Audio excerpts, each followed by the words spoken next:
Good morning, Your Honors. My name is Victor Gutierrez, and I represent the appellants, Ms. Fito, and the various corporations which were involved in this particular case. Would you like to reserve some time, Mr. Gutierrez? Yeah, give me 2 minutes.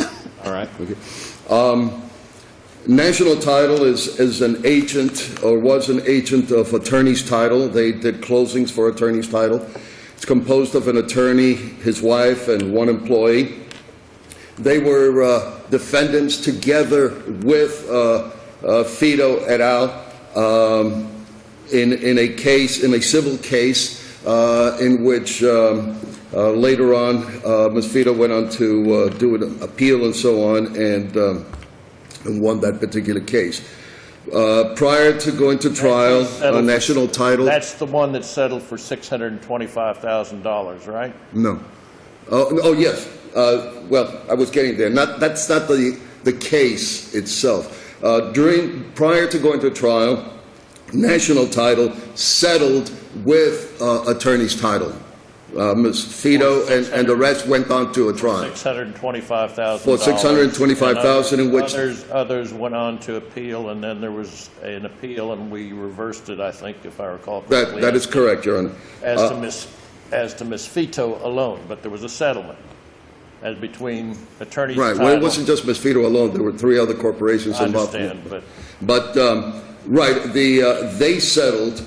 And on a confidential settlement agreement on which Ms. Fito and that group did not have any participation, nor did they have any knowledge of the terms thereof, nor were they mentioned in that particular settlement agreement, which has finally been revealed. What you're appealing here is the order of denying the motion to set aside the default and the order granting the default final judgment, correct? This is correct, Your Honor. I'm just trying to give the background so I can get to... we understand the background. But so one of the main arguments you have is lack of notice, correct? That is true, Your Honor. But weren't you in fact noticed, and weren't you counsel representing the appellants in this case? The Ms. Fito was served in court. No, let's not talk about... I'm just getting there. That's the final judgment. Let's talk about the default. Weren't you served as No, I was counsel? not.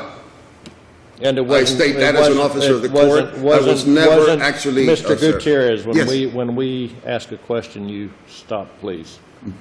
There was this issue of notice of the hearing on the motion for default was not raised below, was it? It may not have been. I was. It sort of stunned me when all of a sudden I see they're trying to garnish certain things, and then I find that they had taken a default sometime back again, and even had a default judgment. It wasn't raised below, so that National Title would not have had the opportunity to put in any evidence on it, right?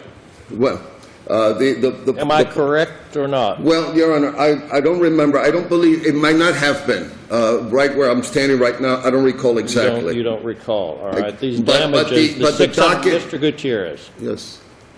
The $625,000 is a firm. Sizable amount. It's a firm. It is a firm sum, and it is a liquidated sum, is it not? No, it is not a liquidated sum. We know how much it is. No, it's a liquidated sum. If we were to reverse this case to have an evidentiary hearing on $625,000, somebody would get up and say it was $625,000. There would not be any dispute over the number, would there? Yes, there would be from this point of view.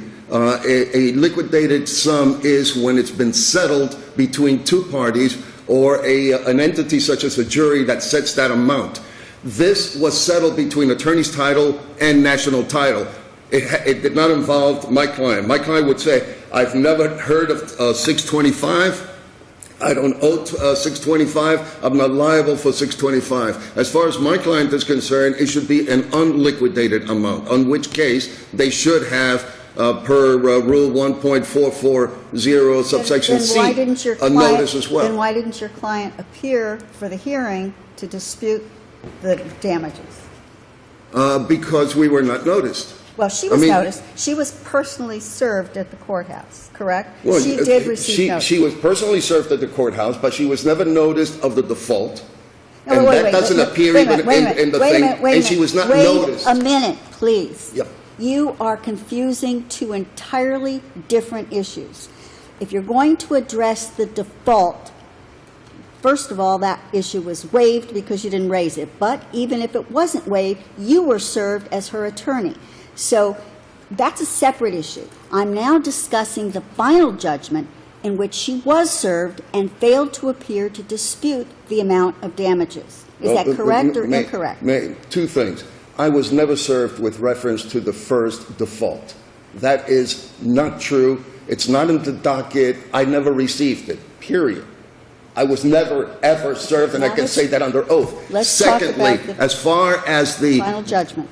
I'm sorry? Let's talk about the as far final as the judgment, even the opposing counsel will admit he never notified us. Why? Because he considered it liquidated damages, and you don't have to notify on liquidated damages. I don't consider it. Was your client served for the final judgment?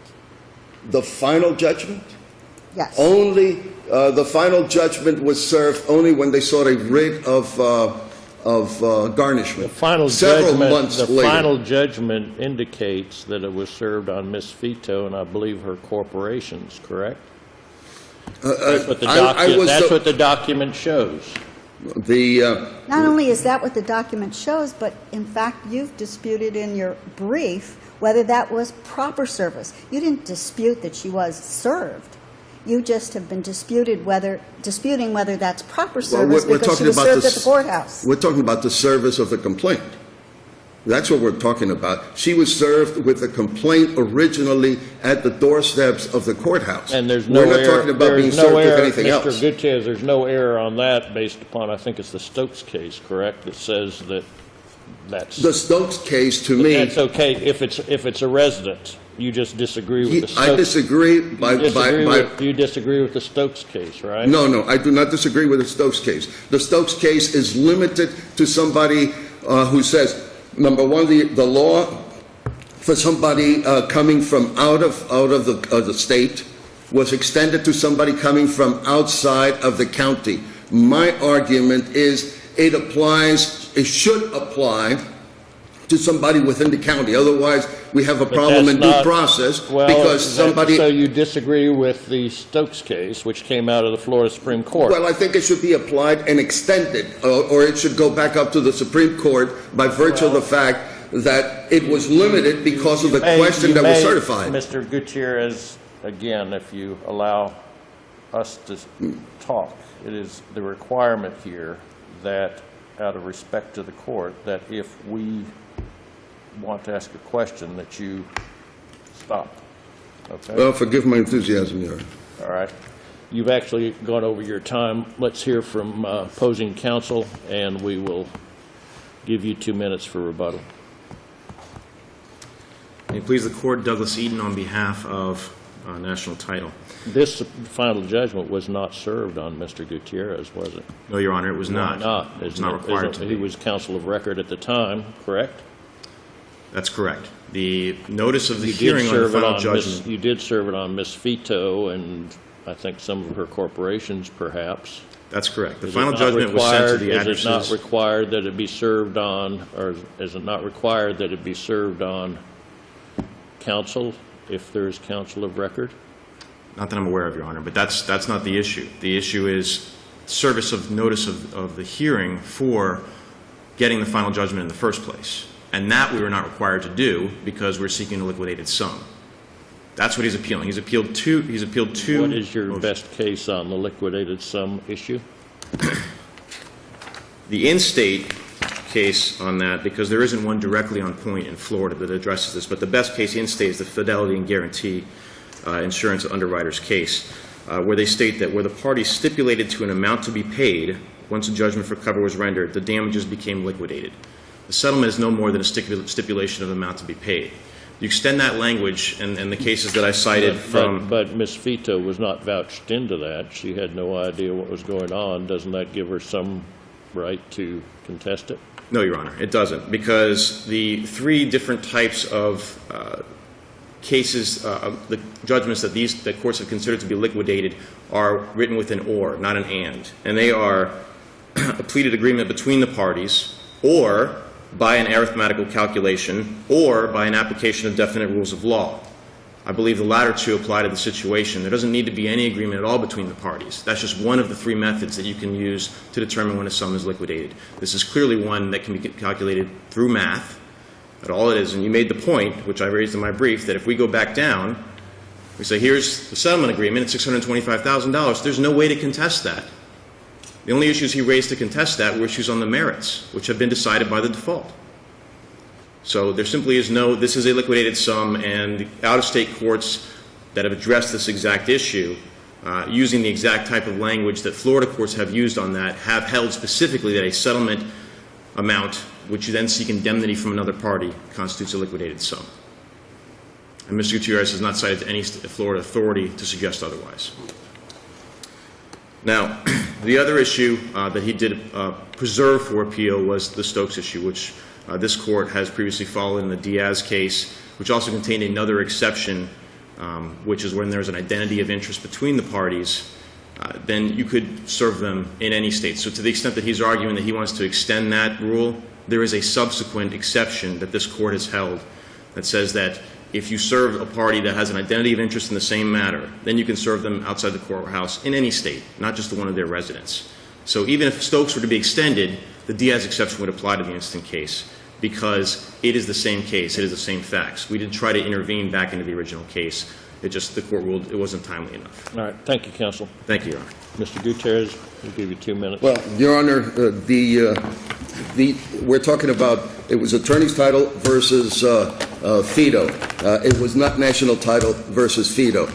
So there were differences. They had different issues that they were bringing up, number one. So the exception to Stoke versus Bell is not there, and the Stoke versus Bell makes would be like a due process. If somebody 1 block north of the Dade County Broward line gets a different different treatment than somebody 1 block below, it makes no sense under Stoke versus Bell. We have that hearing, that determination based on the fact that the certified question that was brought before the Supreme Court was limited to somebody from outside the county. So the Supreme Court never had the opportunity to address somebody within the county. I think it should. And to treat somebody 1 block in differently, no. And the basis for having the arguments of Stoke versus Bell for not serving somebody from outside the state, somebody from outside the county, apply 100% within the 4 corners to somebody inside the county as well. Thank you, Mr. Gutierrez.